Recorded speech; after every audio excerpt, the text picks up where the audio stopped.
We, on behalf of All India Lawyers Union, Andhra Pradesh State Committee, wishing you all success in your forthcoming assignment. That means law profession.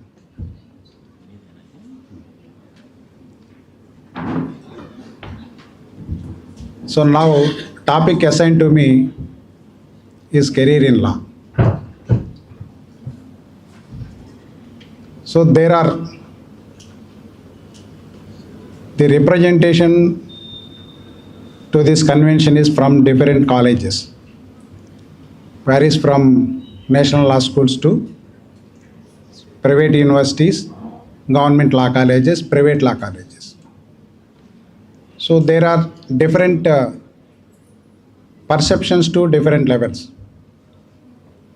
The national law school student would think that he would get an opportunity in corporate side and would earn a fashionable income. Whereas an ordinary student will think that he would practice in MABSIL courts by earning something by filing bail applications or absent petitions and all these things. ఇక్కడ ఏమవుతుందంటే మన వృత్తిలో అనేకమైనటువంటి కోణాలు ఉన్నాయి. ముందు న్యాయవాద వృత్తి గురించి చెప్పిన తర్వాత ఇంకా కెరీర్లో ఏ అంశాలు ఉంటాయి, ఎలా మీరు లా కెరీర్ని ఫ్రైడ్ చేసుకో. లా కెరీర్ అంటే కేవలం అడ్వకేసీ కాదు. Advocacy, apart from advocacy, there are several avenues now which are exposed, but you have to cope up with that profession. Whether it may be an employment, either it is an advocacy by way of upgrading your skills. Just the senior speakers already revealed to you what are the skills required for advocacy. Thereafter, some government jobs, assistant public prosecutors, junior civil judges, district judges, additional PPs, standing counsels, government side GPs, legal advisors. There are various avenues in a legal profession. మనకు అర్థం కావాల్సింది ఏంటంటే మనం దేనికి suit అవుతాం అనేది అర్థం కావాలి ముందు మనకి. మీరు అడ్వకేట్గా ఉండదలుచుకుంటే మీరు 9 నుంచి 10 గంటలు లేదా 12 గంటలు పనిచేయడానికి మానసికంగా సిద్ధపడాలి. ఏంటి సార్ 9 గంటలు, 8 గంటలు, 10 గంటలు, 12 గంటలు? రాజేంద్ర ప్రసాద్ గారు అయితే 14 గంటలు, 15 గంటలు కూడా కష్టపడతారు. అర్ధరాత్రి కూడా మాకు మెసేజ్లు పంపిస్తూ ఉంటారు, జడ్జిమెంట్స్ అవి ఇవి. వారి వయసు మోర్ దాన్ 70. అంటే ఎందుకు చెబుతున్నాము ఈ అంశం అని అంటే, లా చదవటం ఒక ఎత్తు, సబ్జెక్ట్ చదువుతున్నారు, క్వశ్చన్ ఆన్సర్ నేర్చుకుంటున్నారు, పాస్ అవుతున్నారు, పట్టా వస్తుంది, ఏబిఏ ఎగ్జామ్ రాస్తున్నారు, ఎన్రోల్ అవుతున్నారు, లేకపోతే హైకోర్టు, జూనియర్ సివిల్ జడ్జి కోర్టులోనో, మబ్జిల్ కోర్ట్స్లోనో ఎన్రోల్ అవుతున్నారు. అంతటితోటే మన జర్నీ ఆగిపోలా. 26 సంవత్సరాలుగా నేను న్యాయవాద వృత్తిని చేపట్టి కొన్ని అంశాల మీద పట్టు సాధించాం. చాలా చట్టాలు ఉన్నాయి భారతదేశంలో. కేంద్ర చట్టాలు ఉన్నాయి, రాష్ట్ర చట్టాలు ఉన్నాయి. మీకు తెలుసు, central law, state law. When the state legislature enacted, it is called as state law. When parliament enacted, it is called central law. అలాగనే substantive law, procedural law, adjective law. Substantive law define offences, in particularly criminal law, define offences, provide punishment. Whereas procedural law says that how an FIR can be registered, how an investigation can be taken up, what are the steps in the investigation. Then after completing of the investigation, filing of charge sheet, giving an opportunity to the accused by framing charge to say something. Thereafter going for trial, examination of witnesses, 313 examination, defense, thereafter arguments and judgment. This is the procedure in criminal law. In civil law, filing a plaint, numbering it, issuing summons, asking a written statement, written explanation, framing of issues, disputed facts, a framing of issue.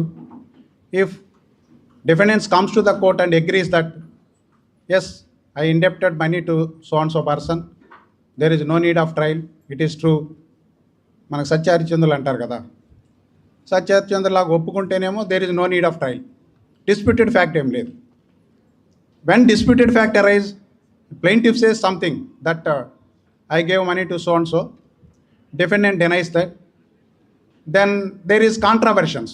One is saying that I gave money, another is saying that I don't take money.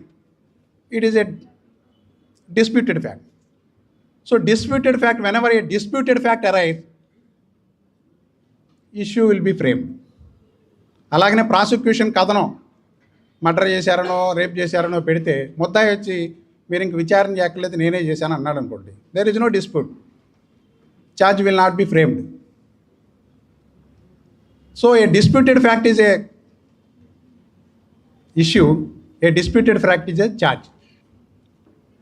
ఇది ఆర్డినరీగా ఉన్నది. అట్లానే procedure law, substantive law, adjective law, that means evidence act. So when substantive law define offences or gives some explanation, some right, and provide punishments or remedies, then procedural law will cooperate to the substantive law by properly adjudicating the matter in the court of law. Then we need evidence act. What way evidence shall be taken into account, whether it is admissible evidence, inadmissible evidence, what type of evidence, oral evidence, documentary evidence, ocular evidence, or electronic form of evidence now after IT Act. These are all the issues. అయితే ఒక్క అంశాన్ని 25 సంవత్సరాల నా ఎక్స్పీరియన్స్లో, ఇక్కడ చాలామంది 40 సంవత్సరాలు పైబడినటువంటి ప్రాక్టీస్లో ఉన్నటువంటి సత్యప్రసాద్ గారు లాంటి వాళ్ళు వచ్చి చెప్పారు మీకు. అకాడమిక్గా 30 ఏళ్ళ నుంచి 35 ఏళ్ళ నుంచి అకాడమిక్ ఫీల్డ్లో ఉన్నటువంటి వాళ్ళు చెప్పారు. జడ్జీలుగా 20 సంవత్సరాలు ప్రాక్టీసు, ఇంకొక 22 సంవత్సరాలు జడ్జిగా చేసినటువంటి దుర్గాప్రసాద్ గారు వచ్చి చెప్పారు. బహుశా మీరు కాలేజీలో చదువుకునే రోజుల్లో, లేదా ఇప్పుడు చదువుతున్న రోజుల్లో, రాబోయే కాలంలో రోజుల్లో ఎంత వివిడ్ పర్సనాలిటీస్ వచ్చి వారి యొక్క ఎక్స్పీరియన్స్ని షేర్ ఒకే రోజు చేయటం, బహుశా మీరు టేక్ ఇట్ గ్రాంట్, మీరు కోర్సు కంప్లీట్ అయ్యే టైంకి కూడా మీరు ఇలాంటి అవకాశాన్ని, ఆపర్చునిటీని ఖచ్చితంగా పొందలేరు. So we plan such a way, some experience persons comes to you by sharing their experiences. సహజంగా న్యాయవాది కోర్టులో ఆర్గ్యూ చేయాలంటే, కేసు చేయాలంటే ఏం తీసుకుంటారు? ఫీజు తీసుకుంటారు. కానీ మేము ఏమైనా ఫీజు తీసుకున్నాం మీ దగ్గర? 100 రూపాయల ఎన్రోల్మెంట్ ఫీజు తీసుకున్నా, కానీ అంతకంటే మంచి భోజనం పెట్టారు, బ్యాగ్ ఇచ్చారు, అన్నీ చేశారు, మీకు అన్ని వసతులు కల్పించారు. మళ్ళీ మీరు ఎక్కడ ఎండకి ఇబ్బంది పడతారో నేను ఏసీ కూడా కల్పించారు. మీరు అర్థం చేసుకోవాల్సింది ఏంటంటే, ఇన్ని అవకాశాలు మీకు ఎందుకు ఇచ్చాం, ఏ కారణంతో ఇచ్చాం? కానీ మీరు మాకేమైనా కేసులు ఇస్తారా? రేపు మీరేమైనా ఉపయోగపడతారా? మేము ఒకటే ఆలోచిస్తున్నాం, ఈ సమాజానికి ఉపయోగపడాలి మీరని. మేము మీకు ఉపయోగపడుతున్నాం, మీరు సమాజంలో భాగం. మేము మీ నుంచి ఆశిస్తుంది ఏంటంటే, మీరు సమాజానికి రేపు ఒక సైనికుల్లా పనిచేయాలి, ఒక న్యాయవాదిగా పనిచేయాలి, ఒక లీగల్ సైనికుల్లా పనిచేయాలనేటువంటి ఒకే ఒక ఉద్దేశంతో నెల రోజుల నుంచి ఈ భిన్నమైనటువంటి ఎఫర్ట్స్ పెట్టి జిల్లా స్థాయిలో, ఆ స్థాయిలో, ఈ స్థాయిలో, అన్ని కాలేజీల స్థాయిలోకి వెళ్ళి, పాపం ఈ స్టూడెంట్ ఆర్గనైజర్స్ అయితే వాళ్ళు అన్ని లా కాలేజీలకి తిరిగి చాలా శ్రమకు వచ్చి ఈ ప్రోగ్రాం పెట్టారు.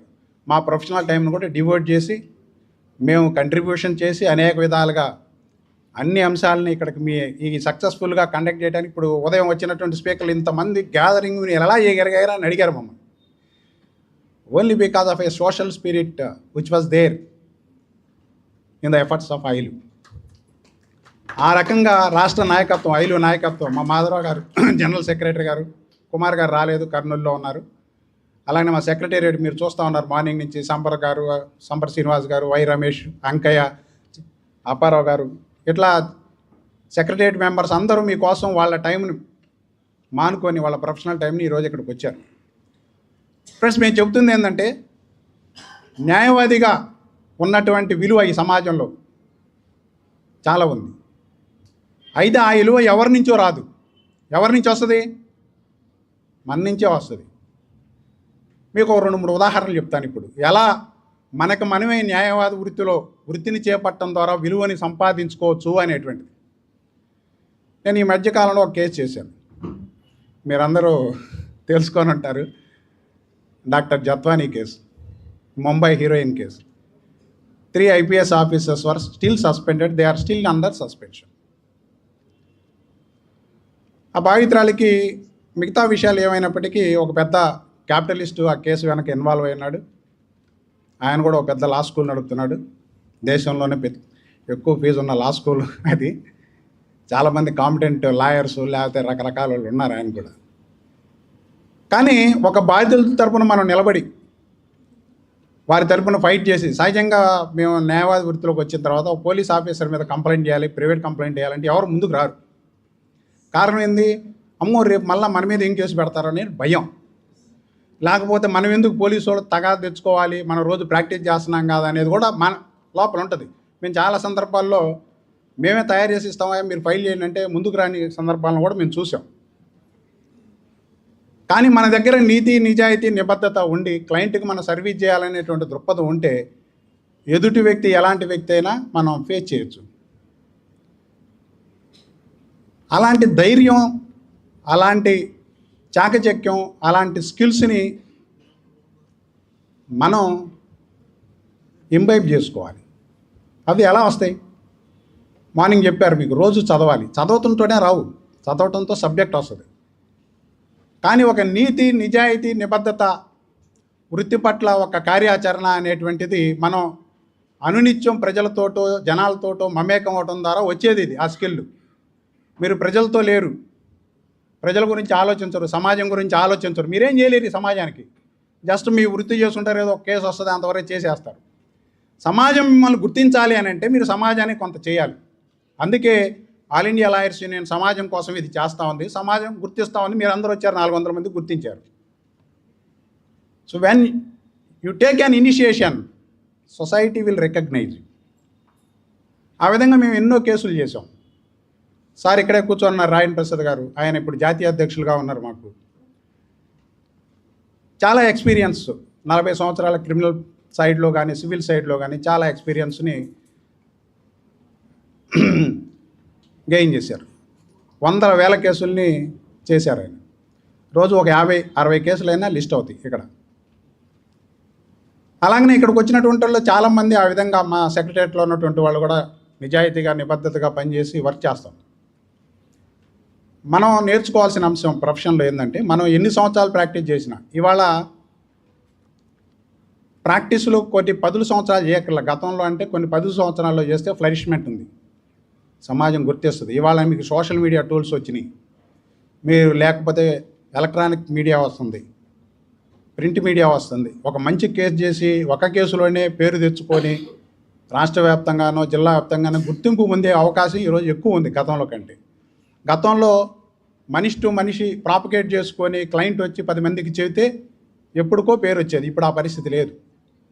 మీరు ఇనీషియల్గా ప్రాక్టీస్ చేసేటప్పుడే మీకు దగ్గర ఆ స్కిల్స్ ఉంటాయి. మేము మొన్న all India moot court JKC కాలేజీలో నేను ఫైనల్స్ కూడా జడ్జిగా ఉన్నాను. చాలా టీమ్స్ని మేము జడ్జిగా చేసాం. వాళ్ళు 2 టీంలు, అటు కేఎల్ యూనివర్సిటీ, రెండో వైపు నుంచి doctor BR Ambedkar law college, Cochin government college. మంచిగా చెప్పారు. వాళ్ళ యొక్క స్కిల్స్ చూసి మా జిల్లా జడ్జి గారు అక్కడ గెస్ట్గా వచ్చినటువంటి ఆయన, ఎలాంటి వాళ్ళు అసలు జిల్లా కోర్టుకి ఎందుకు రావట్లేదు, ఇంత కాంపిటెన్స్ ఉంది వీళ్ళకి అంటున్నాడు. అంటే ఏంది, ఇక్కడ చాలా కుర్చీలు ఖాళీ ఉన్నాయి ముందు కూడా. కాంపిటెంట్ లాయర్స్ యొక్క అవసరం ఈరోజు వృత్తిలో ఉంది. కానీ మీ దగ్గర కాంపిటెన్సీ ఉందా లేదా అనేటువంటిది మీరు టెస్ట్ చేసుకోవాలి. క్లయింట్ మీ దగ్గరకు వస్తే ఒక కాన్ఫిడెన్స్ ఇవ్వగలగాలి. క్లయింట్ నా లాయర్ గారు గెట్టోడు, ఇక ఆయన మీద మనం నమ్మకం పెట్టుకోవచ్చు అనేటువంటి ధైర్యాన్ని మీరు ఇవ్వగలిగితేనే అది ప్రొఫెషన్. ఏదో చేసాము వచ్చారు ఆయన తుమ్మల శ్రీకుమార్ గారు కూడా చెప్పారు, క్లయింట్ చెప్పింది వినాలంటే నీకు ఓపిక ఉండాలి ముందు. పేషెన్సీ అనేటువంటిది మోస్ట్ ఇంపార్టెంట్ అన్నారు. అయితే నేను ఆయనతో విభేదిస్తాను. క్లయింట్ తోటి ఎక్కువసేపు మాట్లాడాల్సిన పని ఏం లేదు మనం. నేను నా ఆఫీస్కి వచ్చిన క్లయింట్కి 3 నిమిషాలు టైం ఇస్తాను. మా జూనియర్స్కి కూడా తెలుసు, ఇక్కడ ఉన్నారు. అంటే వాళ్ళు చెప్పాల్సిన అంశం మనం పసిగట్టేస్తాం. మానసిక శాస్త్రం మనకు తెలుసు. అంటే వాళ్ళు ఏం చెప్పదలుచుకున్నారు మనకి, వాళ్ళు ఏ ఇష్యూ తోటి వచ్చారని మనకు తెలుసు. గంటలు వాళ్ళతో మనం ఇంటరాక్ట్ కాకర్లా. ఇంకా వాళ్ళు నిజంగా చెప్పాలి అనిపిస్తే ఒక పేపర్ మీద రాసిమంటాం. దాన్ని ప్లీడింగ్స్గా మార్చినప్పుడు మనం అఫిడవిట్ తయారు చేసో, ఇంకోటి తయారు చేసో, ప్లేట్ తయారు చేసో వాళ్ళకి ఇచ్చేస్తాం. ఇంకా నీకు ఏదైనా మార్పు కావాలంటే చూడండి, మీరు చెప్పినవన్నీ ఉన్నాయా లేవనేది చూడండి అంటాం. అంటే మనం టైం మేనేజ్మెంట్, వచ్చినటువంటి వ్యక్తి ఏ కేసు పని మీద వచ్చాడో ఆ కేసుకు సంబంధించి మనకు నాలెడ్జ్ ఉంది. అది పార్టిషన్ సూటా, ఇంజంక్షన్ సూటా, మార్టిగేజా, లేకపోతే ఆర్డినరీ మనీ సూటా, ఇవన్నీ మనకి ఈజీగా తెలిసిపోద్ది. మనీ సూట్ అనుకోండి, అప్పు ఇచ్చి పుచ్చుకున్నాడు. లేకపోతే ఎన్ఐ యాక్ట్ అనుకోండి, చెక్కు డిజానర్ అయింది. స్టాట్యూటరీ కంప్లైంట్స్ ఏమున్నాయో అంతవరకు చెబితే సరిపోద్ది. దానికి ఏదో పెద్ద కథ రాయక్కర్లా, కథ చెప్పక్కర్లేదు కూడా. కాబట్టి ఎలా తీసుకోవాలి ఇన్స్ట్రక్షన్స్ క్లయింట్ దగ్గర నుంచి అనేది కూడా ఒక కళ. నువ్వు టైం చాలా సేవ్ చేసుకోగలుగుతావు. 2-3 నిమిషాల్లోనే క్లయింట్ని గ్రాస్ప్ చేయొచ్చు. అతని యొక్క ఇష్యూస్ని మీరు గ్రాస్ప్ చేసి రిజాల్వ్ చేయడానికి కావాల్సినటువంటి మేధో మదనాన్ని మనం చేసుకుంటాం. కాబట్టి ఫ్రెండ్స్, ప్రాక్టీస్లో ఉండదలుచుకున్న వాళ్ళకి మేము ఇచ్చేటువంటి సలహా ఆల్ ఇండియా లాయర్స్ యూనియన్, ఈరోజు ప్రాక్టీస్లో కాంపిటెంట్ లాయర్స్ యొక్క అవసరం ఉంది. దేశంలో 12-13 లక్షల మంది లాయర్లు ఉన్నారు. ఆంధ్ర రాష్ట్రంలో ఒక 50-70 వేల మంది లాయర్లు ఉన్నారు. కానీ కాంపిటెన్సీ ఉన్న లాయర్లు లేరు. మేము న్యాయవాద వృత్తికి వచ్చినప్పుడు మా ఊరిలో కామెంట్ చేసుకునేవాళ్ళు, అబ్బా చెట్టు కింద ప్లేయర్లు చాలామంది ఉన్నారు, మీ కూడా ఒకడు అయిపోతాడని మా మా ఇంటి పక్కన ఉన్నటువంటి ఆయన మా ఫ్యామిలీ మెంబర్స్ తోటి అన్నారు. అని అంటే, అరే బాబు వాళ్ళు ఇట్లా అంటున్నారు, మరి ఏం చేద్దాం అని అన్నాడు. వాళ్ళు అదే అనుకుంటుంటారులే అన్న. ఈరోజు మా ఊరు వెళ్తే మా ఊర్లో వాళ్ళందరూ నా గురించి చాలా ధైర్యంగా, చాలా ఉత్సాహంగా, చాలా యాంగ్జైటీ తోటి చెప్పుకుంటారు. ఎందుకని, అబ్బా నర్రా శ్రీనివాస్ అంటే ఈరోజు హైకోర్టులో చాలా పెద్ద లాయరు, మంచి కేసులు చేస్తున్నారు. గత గవర్నమెంట్లో 2022లో 1000 కేసులు నేను ఫైల్ చేశాను. ఇంతవరకు ఎవరు ఫైల్ చేయలేదు. ఇది ఎలా సాధ్యమైంది? మేము స్టూడెంట్ మూమెంట్లో ఉన్నప్పుడు ఎస్ఎఫ్ఐలో ఉన్నాం. వృత్తిలోకి వచ్చిన తర్వాత ఆల్ ఇండియా లాయర్స్ యూనియన్లో 25 సంవత్సరాల నుంచి పనిచేస్తాం. ఇలాగ మీరు ఇప్పుడు ఈరోజు 400 మంది 450 మంది వచ్చారు. మీ అందరికీ నేను తెలుసు, నా పేరు తెలుసు.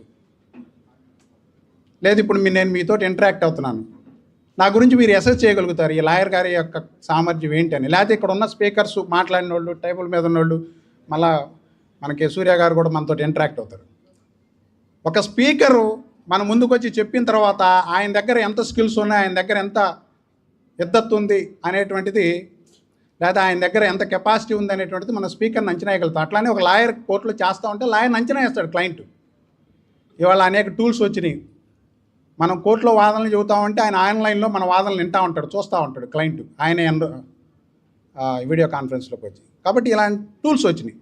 కాబట్టి ఫ్రెండ్స్, ఇవాళ మొట్టమొదటిగా మీకు చెప్పదలుచుకుంది, advocacy is a charming. If you want charming, you be here as an advocate. I assure you, if you can afford, if you can spend 10 hours or 12 hours or 13 hours, certainly you shall get success. మేము ఈ రోజు కూడా 12 గంటలు కష్టపడతాం. Morning 9కి వస్తే evening 11, ఒక్కోసారి 10 ఇంటికి వెళ్ళేసరికి.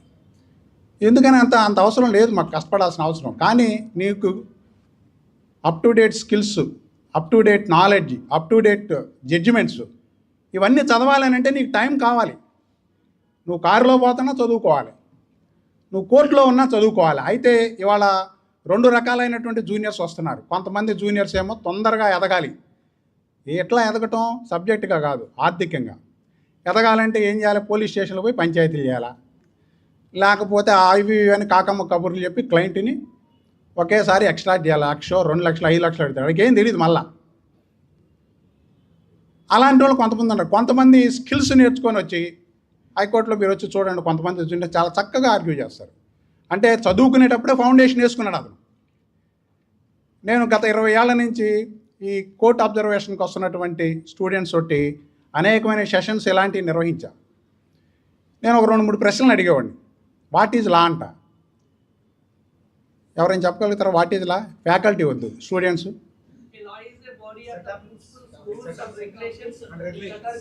కాబట్టి ఒక 2-3 చెప్పగలుగుతున్నారు, మిగతా వాళ్ళకి కాన్ఫిడెన్స్ లేదా? Social contract. ఇంకా ఎక్కడైనా డిఫైన్ చేశారా లాని? లాని ఎక్కడైనా డిఫైన్ చేశారా?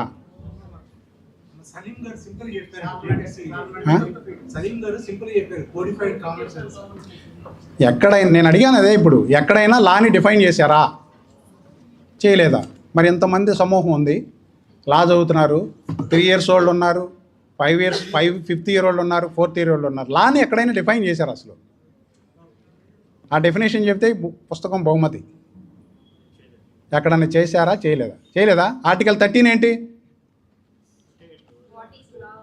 Article 12 state. ఆర్టికల్ 13Cలో లాని డిఫైన్ చేశారు. Bylaws, rules, regulation, gazette, passed by enactment, passed by parliament, legislature. మరి మీరు ఎక్కడున్నారు? 13 తెలియాలి కదా. ఇప్పుడు మనకి ఒక కొత్త సినిమా చూడాలని అంటే టికెట్లు బుక్ చేసుకోవడానికి నెట్లోకి వెళ్తున్నాం, టికెట్ బుక్ చేస్తున్నాం. ఏ చైర్లో కావాలంటే, వీల్ చైర్లో కావాలంటే అక్కడ చూస్తున్నాం, మామూలు చైర్లో కావాలని చూస్తున్నాం. ఎట్లా తెలుస్తుంది మనకి? 2 సార్లు కొట్టగానే 3వ సారి తెలిసిపోతుంది. మరి లాని మీరు సెర్చ్ చేయకుండా నెట్లో, గూగుల్లో, any act prohibited by law? No. Any act or omission which is made punishable by law. This is the clear definition. You should able to answer. నేను 5 సంవత్సరాలు చదివానండి. 5 సంవత్సరాలు మీన్స్ 5 × 3 1500 రోజులు, 1600 రోజులు చదివారు. 1600 రోజులు చదివి లా డెఫినేషన్ రాకపోతే, 1600 రోజులు చదివి అఫెన్స్ అంటే ఏందో తెలియకపోతే, ఇష్యూ అంటే ఏందో తెలియకపోతే, ఛార్జ్ అంటే ఏందో చెప్పకపోతే, మరి మీరు ఎలా మంచి ప్లేయర్లు ఎలా అవుతారా? చెప్పండి, అవ్వగలుగుతారా? లేదు. జస్టిస్ యశ్వంత్ విష్ణు చంద్రచూడ్, వైవి చంద్రచూడ్, ఈయనతో నేను ఒక 20 నిమిషాలు మాట్లాడాను. ఇప్పుడు లేరనుకోండి.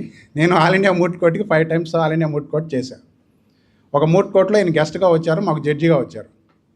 ఆయనతో ఒక 10 minutes మాట్లాడే అవకాశం వచ్చింది. ఫోటోలు కూడా ఉన్నాయి, మీకు కావాలంటే చూపిస్తాను. ఈయన లాంగ్ సర్వింగ్ చీఫ్ జస్టిస్. ఇక్కడ పెట్టాం మీకు. ఇప్పుడు మీరు అందరూ వచ్చారు, చూస్తున్నారు, బాగా ఫోటోలు దిగుతున్నారు. కానీ ఎవరైనా వచ్చి ఇట్లా ఎంతూజియాజంగా చూస్తారంటే కొద్దిమంది చూశారు. లాంగ్ సర్వింగ్ 7 years పాటు ఆయన చీఫ్ జస్టిస్ ఆఫ్ ఇండియాగా చేశారు. అది ఆయన ప్రతిభ. నెక్స్ట్ రామ్ జత్మలాని. ఏంటి ఆయన స్పెషాలిటీ? Criminal practice. ఆయన స్పెషాలిటీస్ కొన్ని ఉన్నాయి. ఏంటి ఆ స్పెషాలిటీ? మీకు తెలిసిన స్పెషాలిటీస్. చాలా తక్కువ ఏజ్కే అడ్వకేట్గా ఎన్రోల్ అయ్యాడు. Most efficient advocate in criminal side. చాలా సెన్సేషనల్ కేసులు చేశాడు. ఇందిరాగాంధీ మర్డర్ కేసు, ఇట్లాంటి చాలా చేశారు. ఒకరోజు అడిగారు ఆయన్ని ఇట్లాంటి ఇంటర్వ్యూలో, నువ్వు దేశద్రోహి అన్నారు. ఎందుకు అన్నాడు ఆయన. నువ్వు ఇందిరాగాంధీని చంపిన వాళ్ళ కేసు చేసావు అన్నాడు. మరి ఇందిరాగాంధీ చంపింది ఏందా? ఎవరిని చంపినా కేసు చేయాలి, లాయర్ పని అది. ఇందిరాగాంధీని ఎవరు చంపారనేది ఎవరు నిరూపించాలా? నువ్వు నేను కాదు. ఎవరు నిరూపించాలా? Prosecution agency నిరూపించాలా.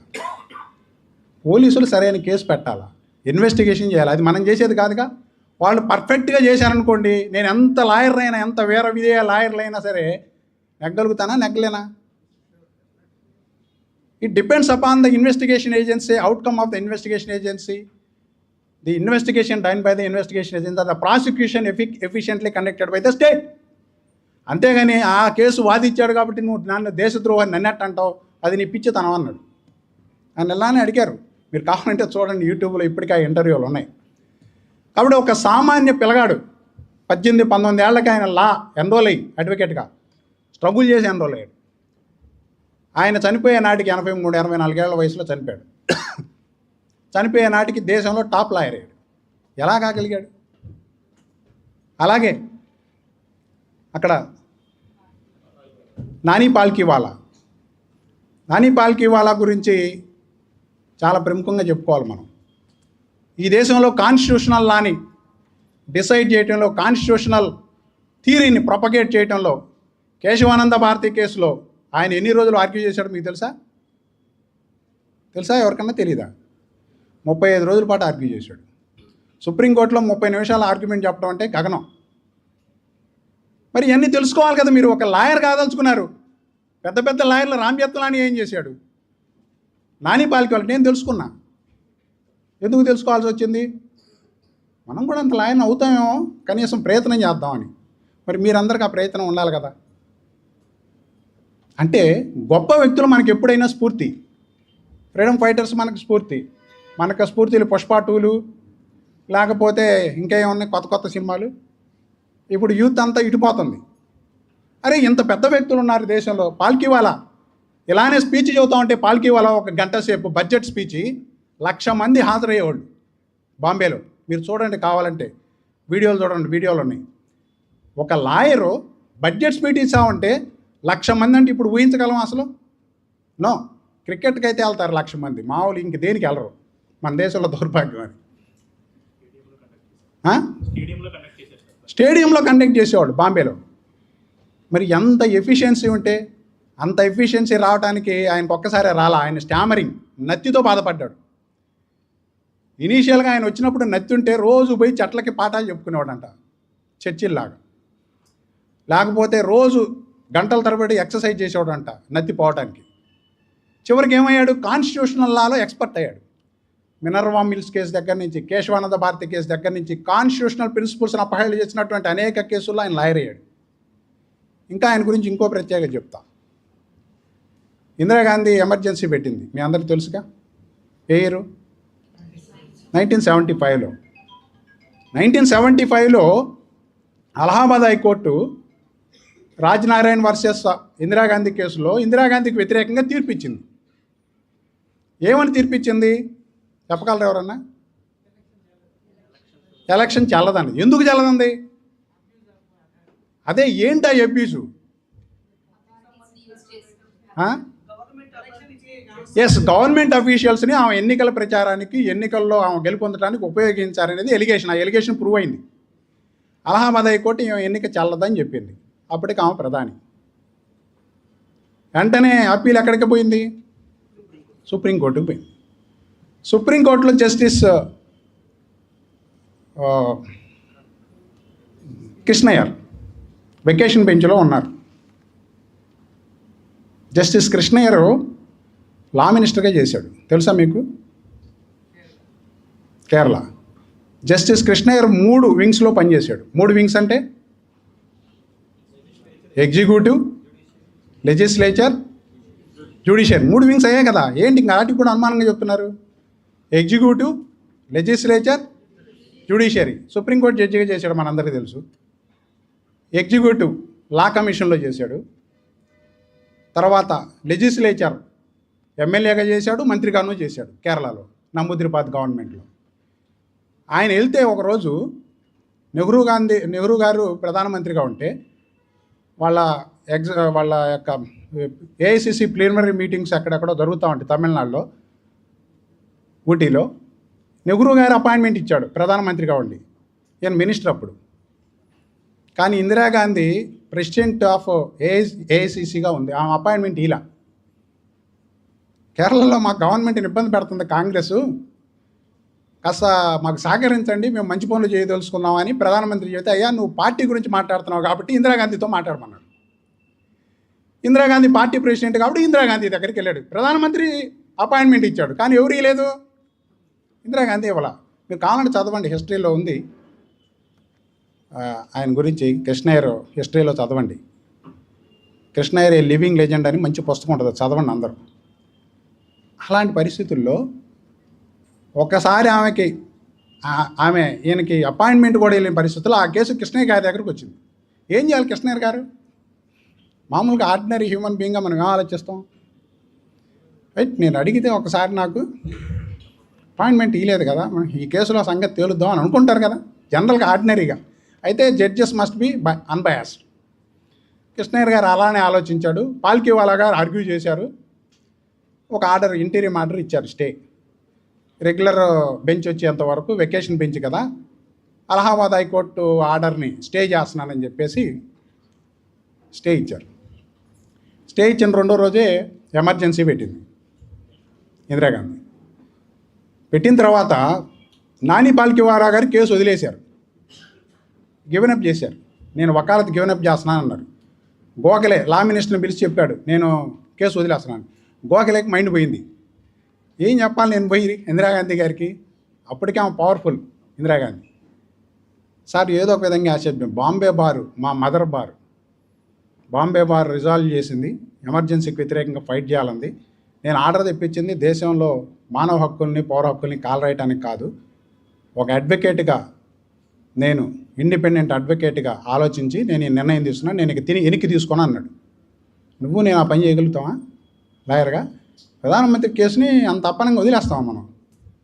వదిలేమా? ఎవరు వదిలేరు, పాల్కివాలా వదిలేశాడు. That is the greatness of advocacy.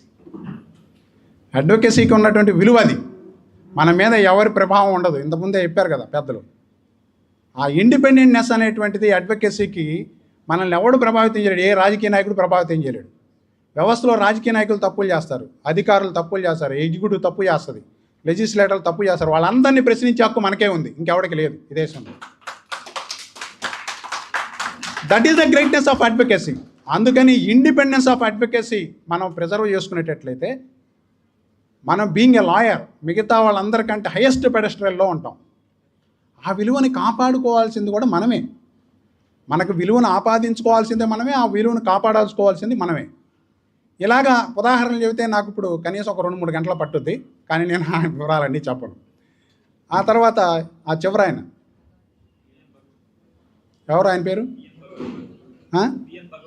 PN Bhagavati. ఈ దేశంలో పౌర హక్కులు మానవ హక్కుల కోసం నిలబడటమే కాకుండా పబ్లిక్ ఇంట్రెస్ట్ లిటిగేషన్ అనేటువంటి ఒక కాన్సెప్ట్ని రైజ్ చేసి ప్రజలు ఎవరైనా సరే రూపాయి ఖర్చు లేకుండా సుప్రీంకోర్టు హైకోర్టులు తమ ప్రాథమిక హక్కులను పరిరక్షించుకోవడానికి లేదా ప్రజా ప్రయోజన వ్యాజ్యాలు దాఖలు చేయడానికి ఇచ్చినటువంటి highest power bill public interest litigation.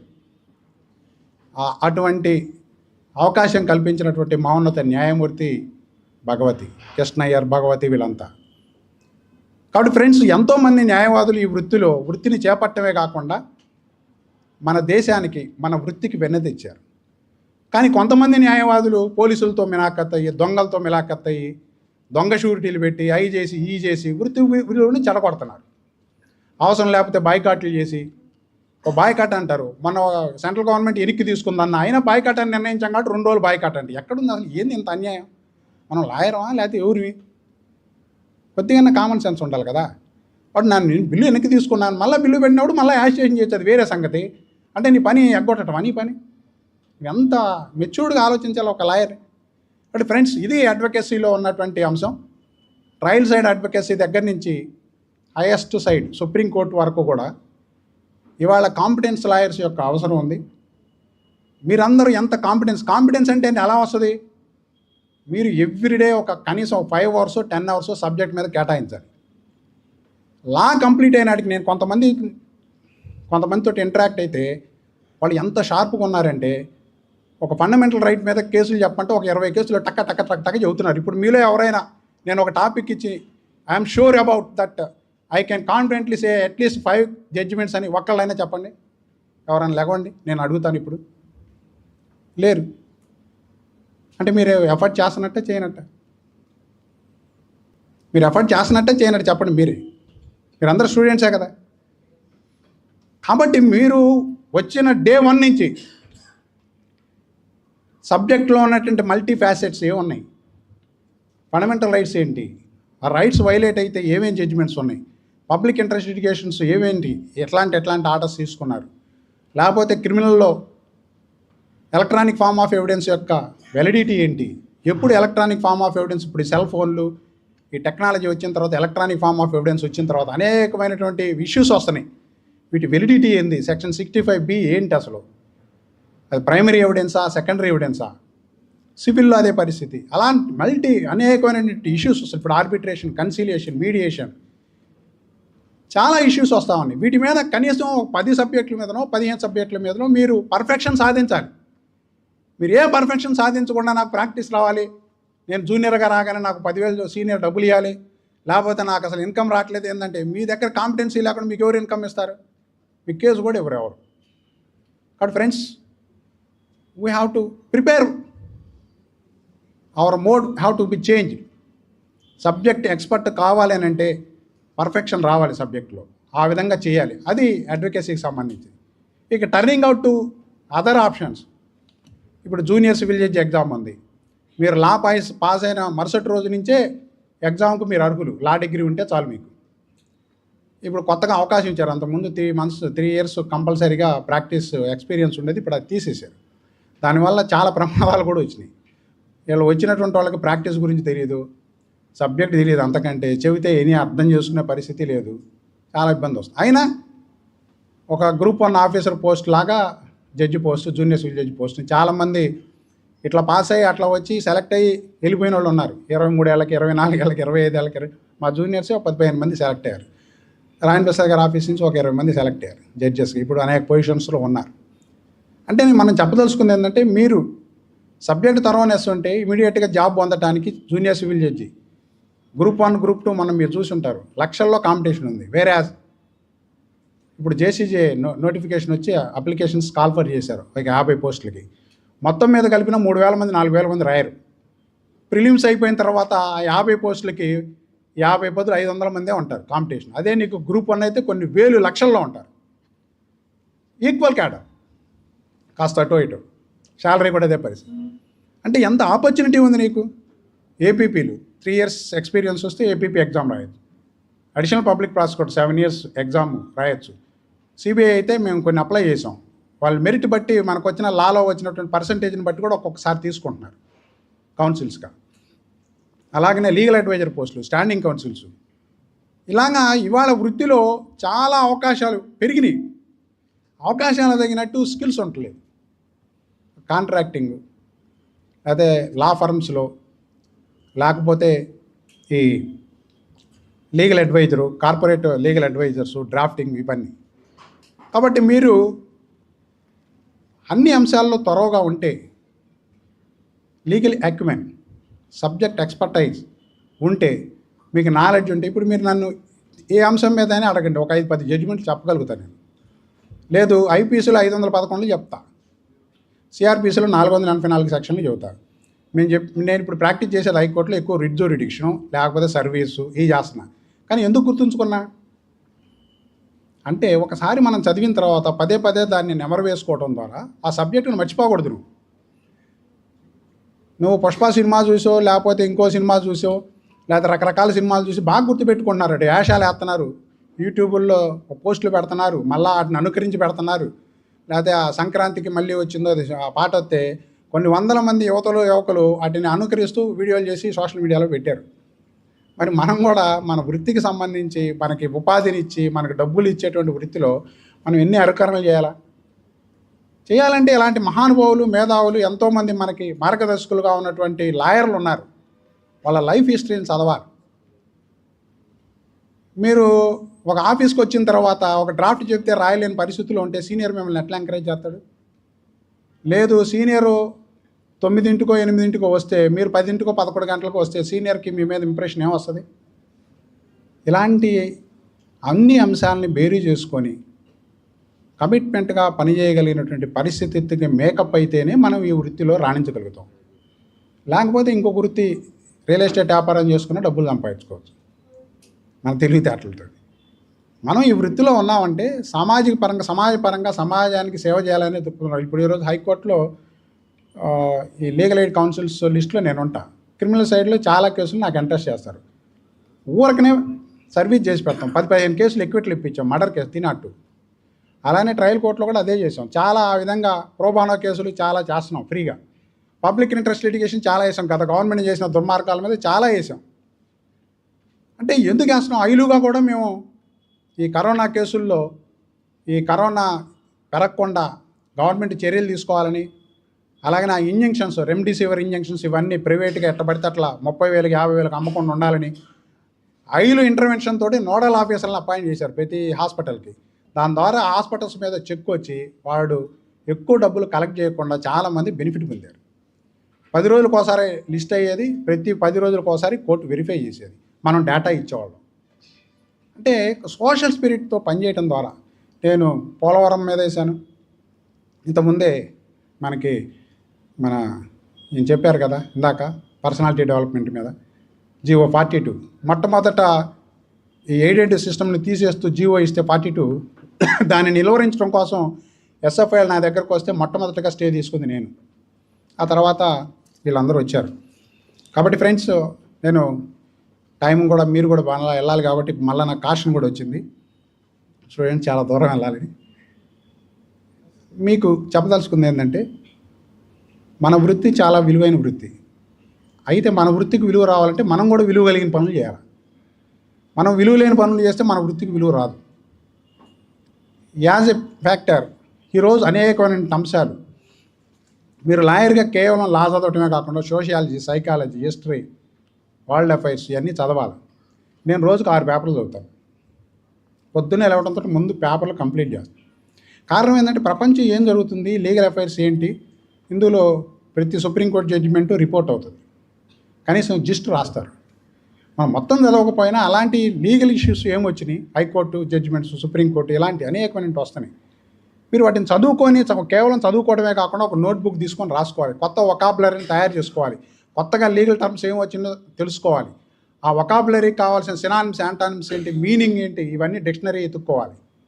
ఇవన్నీ మీకు చేతిలోనే ఉన్నాయి. ఇప్పుడు మాకంటే మా సీనియర్లు ఎప్పుడన్నా చెప్తే, ఎస్ఆర్పి గారు వాళ్ళు వాళ్ళ సీనియర్స్ ఎప్పుడన్నా చెప్తే మొత్తం ఇండెక్స్లు అన్నీ ఎదురేసుకొని ఎతకాల్సిన పరిస్థితి వచ్చేది. ఇప్పుడు ఏ టెక్నాలజీ వచ్చింది, లేకపోతే ఈ మనుపాత్ర ఇవన్నీ జర్నల్స్ వచ్చినాయి. ఒక క్లిక్ చేయగానే మన ముందు అన్ని జడ్జిమెంట్స్ వస్తున్నాయి. ఇంతకుముందు అలా వచ్చే ఆ ఛాన్స్ లేదు. ఇండెక్స్లు ఎత్తుక్కొని 2 రోజులు పట్టేది ఒక రెలవెంట్ జడ్జిమెంటు లేదా 4-5 జడ్జిమెంట్లు పొందాలని. కాబట్టి friends, advocacy is a charming. మీకు ఒక చిన్న ఉదాహరణ చెప్పి నేను ముగిస్తాను. ఇటీవల కాలంలో నా దగ్గరకు ఒక కేసు వచ్చింది. మేము తెలంగాణ లా స్టూడెంట్స్ కూడా అడ్రస్ చేశాను. కొంతమంది వాళ్ళు వచ్చారు, వాళ్ళకి తెలుసు. నా దగ్గరకు ఒక క్లయింట్ వచ్చాడు, బ్యాంకులో రిమూవ్ అయ్యాడు. అహ్మదాబాద్లో కేసు అయింది, ఒక ప్రైవేట్ బ్యాంక్. మేనేజర్గా చేస్తామంటే ఒక ట్రాన్సాక్షన్లో క్లయింట్ ఇన్స్ట్రక్షన్ మీద డబ్బులు ట్రాన్సాక్షన్ చేశాడనే ఇది వస్తే అతని మీద కేసు పెట్టారు. అతను కనీసం ఒక 170 రోజులు 180 రోజులు లోపల ఉన్నాడు. 180 రోజులు లోపల ఉండి రిమూవ్ అయిన కేసులో నా దగ్గరకు వస్తే నేను ఒక పర్ఫెక్ట్ సలహా చెప్పాను. దాంతో 7.5 కోట్ల రూపాయల డబ్బులు వచ్చినాయి అతనికి. ఏది రిమూవ్ అయిన కేసులో 7.5 కోట్ల రూపాయల డబ్బులు వచ్చినాయి. చివరికి బ్యాంక్ వాడు ఇతనికి టికెట్లు బుక్ చేసి అహ్మదాబాద్ తెప్పించుకొని ఆ అగ్రిమెంట్ల మీద టెంట్ మీద సంతకాలు చేసుకొని ఎస్క్రో అకౌంట్లో పెట్టి డబ్బులు ఇచ్చాడు. తర్వాత ఆ అగ్రిమెంట్ అంతా పూర్తి స్థాయి ఫిల్ఫిల్ అయిన తర్వాత నాకు కూడా గట్టిగా ఫీజు ఇస్తానని నేను వెయిట్ చేస్తున్నాను ఫీజు కోసం. అంటే ఒక లాయర్గా వచ్చినటువంటి క్లయింట్ యొక్క ఇబ్బంది ఏంటి, మనం ఏం చేయొచ్చు, రెమెడీ ఏం చూపించవచ్చు అని అంటే, క్లయింట్ వెంటనే సాటిస్ఫై ఆ కేసుని కనుక విన్ అయితే మనం డబ్బుల్ని మనం అడగకుండానే అతనే తెచ్చేస్తాడు. లేదు అడిగైనా మనం తీసుకోవచ్చు, మనకి చట్ట ప్రకారం వచ్చేది, లేదా క్లయింట్కి మనకున్న రిలేషన్స్ని బట్టి అతను ఒప్పుకొని మనకి అన్ని కోట్ల రూపాయల ఫీజు అయినా ఇవ్వచ్చు. ఇవాళ అందుకే హాలీవుడ్, బాలీవుడ్ హీరోల కంటే ఎక్కువ సంపాదించేది ఎవరే అంటే లాయర్లు. సో అడ్వకేసీకి అంత చామింగ్ ఉంది, అంత ఇన్కము ఉంది. అయితే దాన్ని జనరేట్ చేసుకోవాల్సింది మనమే. నువ్వు ఊళ్ళో కూర్చొని మూలలో కూర్చొని నీకు డబ్బులు రావాలి, నీకు కేసులు రావాలంటే ఎవడివ్వడు. కాబట్టి మనం చేసే ఎఫర్ట్, నీకు నవల్స్ చదవటం రావాలి, చతుర, విపుల, ఇంగ్లీష్ నవల్స్, ఫిక్షన్స్. మీరు చూడండి, లా స్టూడెంట్స్ నేషనల్ లా యూనివర్సిటీలోనూ ప్రైవేట్ లా యూనివర్సిటీలో చదివేవాళ్ళు ఫస్ట్ ఇయర్ నుంచి నవల్స్ చదువుతారు. వాళ్ళు నవల్ చదవటమే కాదు, ఆ ఫిక్షన్ నవల్ని అసెస్ చేసి ఒక 2 పేజీలు 5 పేజీలు రాయాలి. అంటే అతనికి ఎంత డెవలప్ అవుద్ది, నాలెడ్జ్ ఎంత డెవలప్ అవుద్ది. నేను చాలామంది ఎందుకంటే నేషనల్ కోఆర్డినేటర్గా చూస్తున్నాను, అన్ని లా కాలేజీలో కోఆర్డినేట్ చేస్తే ఎక్కడ ఏం జరుగుతుందో. కాబట్టి వాళ్ళు ఆ స్కిల్స్ని డెవలప్ చేసుకుంటున్నారు. మీరు మరి మనం ఎక్కడ ఉన్నాం, లా అంటే ఏందో తెలియని పరిస్థితుల్లో మనం ఉన్నాం. వాళ్ళు ఎక్కడ ఉన్నారు, ఫిక్షన్ చదివి దానికి రివ్యూ రాస్తున్నటువంటి పరిస్థితుల్లో వాళ్ళు ఉన్నారు. కాబట్టి మనం చేసే ఎఫర్ట్ ఖచ్చితంగా ఏదో ఒక రోజు ఈల్డింగ్ ఇస్తుంది. మనం మన ఆపర్చునిటీ వచ్చినప్పుడు ఉపయోగించుకోవడానికి జ్ఞానవంతులమై ఉండాలి. మనం అజ్ఞానవంతులై ఉన్నామంటే మన అజ్ఞానానికి మనమే జోహార్లు చెప్పుకోవాలి. బట్ ఫ్రెండ్స్, ఇది నేను టూకీగా చెప్పాల్సింది. చివరిగా ఇక్కడికి అనేక లా కాలేజీల నుంచి ఫ్యాకల్టీ వచ్చారు, రీసెర్చ్ స్కాలర్స్ వచ్చారు, ఎల్ఎల్ఎం స్టూడెంట్స్ వచ్చారు, లా స్టూడెంట్స్ వచ్చారు. మేమంతా ఇదేదో ఈ వెల్ఫేర్ యాక్టివిటీ లాగా, సోషల్ వెల్ఫేర్ యాక్టివిటీ లాగా చేయదలుచుకోవాలి. అంటే వెల్ఫేర్ యాక్టివిటీ ఏం చేస్తారు, స్వచ్ఛంద సంస్థలు పెడతారు, చేస్తారు. మాకున్నటువంటి ఒకే ఒక పక్షపాతం ఏంటంటే, మేము ఈ సమాజం కోసం పనిచేయాలి, కాన్స్టిట్యూషనల్ వాల్యూస్ని ప్రాపగేట్ చేయాలి, సెక్యులరిజాన్ని పరిరక్షించాలి, డెమోక్రసీని పరిరక్షించాలి. నిన్న ఎమ్మెల్సీ ఎన్నికలు జరిగితే తీవ్ర అక్రమాలు జరిగినాయి. ఎవరన్నా ఇక్కడ ఎమ్మెల్సీ ఓటేసిన వాళ్ళు వాటిని ఎదుర్కొన్నారా?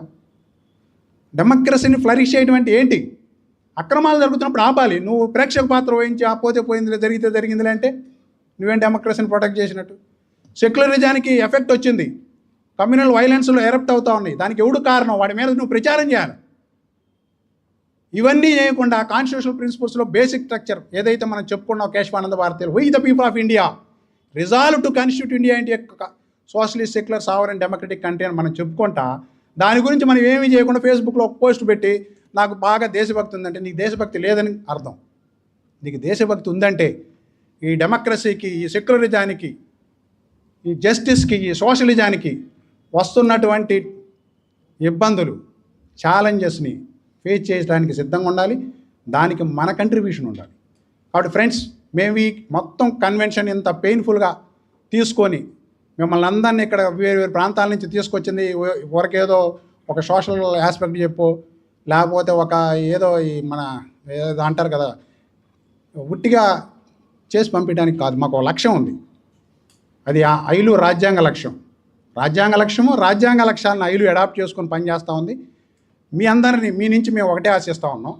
మీ కాలేజీలో ఐలు యూనిట్లు ఏర్పాటు చేయండి, మీరు సభ్యులుగా చేర్చండి. మేము ఏదైతే కాన్స్టిట్యూషనల్ ఫిలాసఫీకి కట్టుబడి ఉన్నామో ఈ కాన్స్టిట్యూషనల్ ఫిలాసఫీని ముందుకు తీసుకెళ్ళడం కోసం న్యాయ విద్యార్థులందరూ కంకణదారులుగా కావాలని, ఆల్ ఇండియా లాయర్స్ యూనియన్ ఈ దేశంలో బాగా న్యాయవాద రంగంలో ముఖ్యంగా అడ్వకేట్స్గా, లా స్టూడెంట్స్లో బాగా డెవలప్ అయితే కాన్స్టిట్యూషనల్ మొరాలిటీని బాగా డెవలప్ చేయడానికి ఇది ఉపయోగపడుతుందని చెప్పేసి ఆ దృష్టితోనే ఈ కన్వెన్షన్ కండక్ట్ చేసామని మీరందరికీ ఓపెన్గానే చెప్తున్నాను. కాబట్టి మీరందరూ మీలో ఎంతమంది ఇది మేము జస్టిఫైబుల్గా అడుగుతున్నటువంటి ఎష్యూరెన్స్. అందుకే మీకు ఇచ్చే సర్టిఫికెట్లు, పార్టిసిపేషన్ సర్టిఫికెట్లో కూడా అదే ఇస్తున్నాం. You should work for propagation of forwarding of democracy, secularism, justice, socialism. మా సెక్రటరీ గారు అన్నారు, ఎందుకు మనం డైరెక్ట్గా ఇది మన ఫిలాసఫీ కాదు అది, మా జనరల్ సెక్రటరీ గారు అన్నారు. అది కాన్స్టిట్యూషనల్ ఫిలాసఫీ. కాన్స్టిట్యూషనల్ ఫిలాసఫీకి మీరు అందరు కట్టుబడి పనిచేయాలని కోరుకోవడంలో మేము తప్పులేదు, దాన్ని ఏం దాచుకోవాల్సిన పనిలే. కాబట్టి ఫ్రెండ్స్, ఆ విధంగా మీరు వృత్తిలో మీ సీనియర్స్ని ఎవరైతే కష్టపడి పైకి వచ్చారో వాళ్ళందరినీ మార్గదర్శకంగా తీసుకొని మీరు న్యాయవాది వృత్తిలో ఉంటారా, కార్పొరేట్ లాయర్ అవుతారా, లీగల్ అడ్వైజర్ అవుతారా, పీపీ అవుతారా, జడ్జి అవుతారా, మీ ఇష్టం. అటువంటి కెరీర్ సంబంధించినటువంటి అంశాల్లో మేము ఎప్పుడూ మీకు సపోర్ట్ చేస్తాం. ఒక్క కెరీరే కాదు, న్యాయరంగంలో మీరు ఎవరైనా వచ్చి మా దగ్గర ఇంటర్న్ చేసుకోవాలంటే 15-20 మంది మా సెక్రటరియట్ మెంబర్స్ ఉన్నారు, చాలామంది సీనియర్స్ మాకు తెలిసిన వాళ్ళు ఉన్నారు, మిమ్మల్ని ప్రోత్సహిస్తాం. వృత్తిపరంగా కూడా మీరు ముందుకెళ్ళేందుకోసం మామూలుగా అయితే ఒక లాయర్ ఇంకొక లాయర్ని ప్రోత్సహించడు, ఎందుకని పోటీ. కానీ మీరు మాకు పోటీ రావాలని కోరుకుంటున్నాం. ఎందుకని మీరందరూ మాకంటే బాగా ఎదగాలని కోరుకుంటున్నాం. అది మీ చేతిలోనే ఉంది. మీరు ఆ విధంగా ఎదుగుతారని ఆశిస్తూ ఆల్ ఇండియా లాయర్స్ యూనియన్ భవిష్యత్తులో చేసే యాక్టివిటీస్లో మీరందరూ కూడా పాల్గొనాలని కోరుకుంటూ నాకు ఈ అవకాశం ఇచ్చినందుకు ధన్యవాదాలు.